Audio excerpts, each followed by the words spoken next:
Selamat pagi, siang, sore, ataupun malam.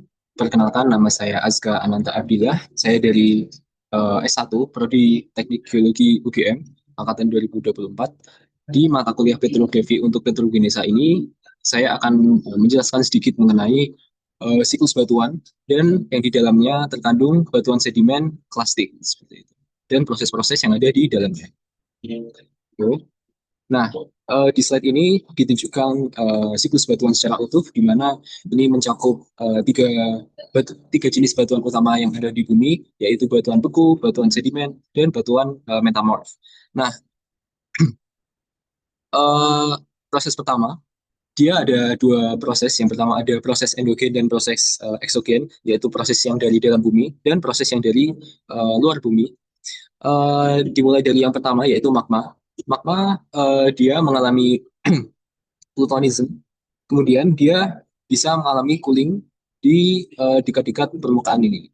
Sehingga ketika dia mengalami cooling, magma ini mulai terkristalisasi dan dia bisa menghasilkan batuan beku. Nah, batuan beku ini bisa berupa batuan beku intrusif yang ada di intrusi yang dalam seperti pluton yang nantinya menghasilkan batuan seperti granit, kemudian tonalit dan lain-lain.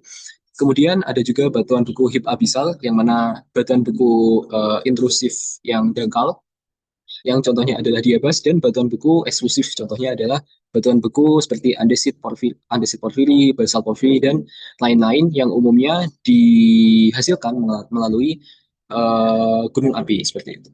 Kemudian batuan yang tersikap di permukaan, apapun batuannya akan mengalami pelapukan dan erosi. Nah, proses ini adalah proses eksogenik yang akan menghasilkan material sedimen. Proses ini sangat dipengaruhi oleh media-media berupa air, kemudian angin, dan es atau geyser, serta faktor, faktor iklim dan faktor topografi. Nah, kemudian sedimen yang terkumpul di cekungan sedimen, nanti dia akan, sebelum terkumpul di cekungan sedimen, dia akan tertransportasi, lalu terendapkan, dan mengalami kompaksi serta sementasi yang membentuk batuan sedimen. Nanti ada batuan sedimen silsiklastik dan batuan sedimen karbonat, seperti itu. Nah, jika semua batuan, terutama batuan sedimen dan batuan beku mengalami proses metamorfisme di mana dia mengalami penambahan tekanan dan penambahan suhu secara signifikan, nah dia akan mengalami perubahan di mineralogi, kemudian di struktur dan tekstur batuan yang akan menghasilkan batuan metamorf. Nah, pada kondisi yang sangat dalam, pada kondisi P dan T atau tekanan dan temperatur yang sangat tinggi, batuan metamorf maupun beku jauh di dalam permukaan bumi, dia akan dapat melebur kembali menjadi magma, sehingga siklus batuan akan berulang menjadi dari magma kembali.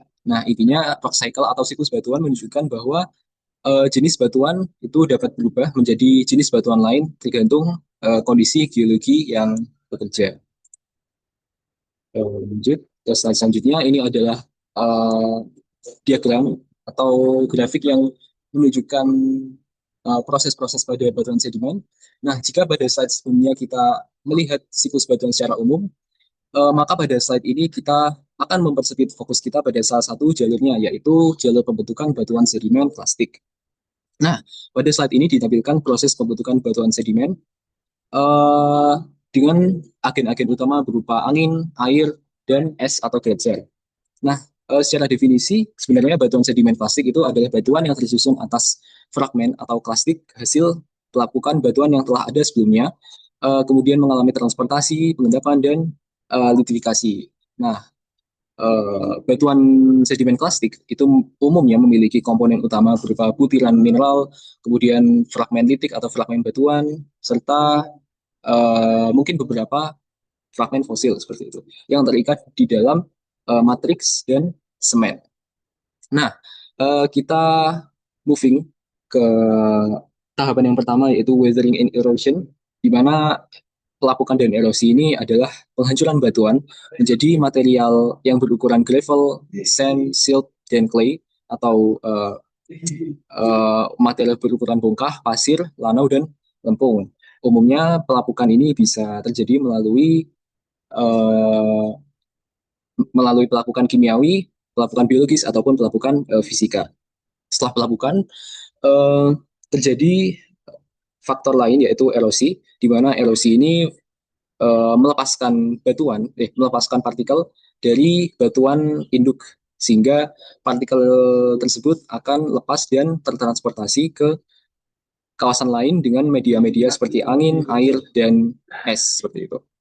Nah, energi media transportasi menentukan ukuran butir yang dapat terbawa serta dapat mempengaruhi sortasi dan kebundaran butir.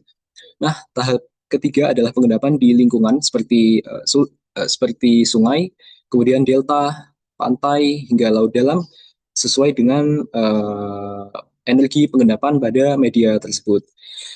Dan tahap terakhir adalah litifikasi yang terdiri atas kompaksi, yaitu pembebanan akibat sedimen yang di atasnya, serta sementasi yang umumnya ini diakibatkan oleh presipitasi mineral dari fluida yang berpori, di mana proses ini mengubah sedimen lepas menjadi batuan yang lebih padat dan lebih kompak seperti itu. Nah, contoh produk akhirnya bisa dilihat di sebelah kanan, di mana butiran yang lebih kasar itu menjadi batuan konglomerat, kemudian butiran pasir menjadi sandstone, kemudian lana menjadi siltstone, dan terakhir butiran lempung itu bisa menjadi shale atau claystone atau dan lain-lainnya seperti itu. Nah, jadi batuan sedimen sisiklastik umumnya merepresentasikan tenaga eksogen dalam rock cycle, di mana batuan yang telah terangkat dapat mengalami pelapukan, kemudian tertransportasi, terendapkan, dan akhirnya terlitifikasi. Mungkin seperti itu penjelasan dari kami. Jika ada kurang lebihnya mohon maaf. Terima kasih. Wassalamualaikum warahmatullahi wabarakatuh.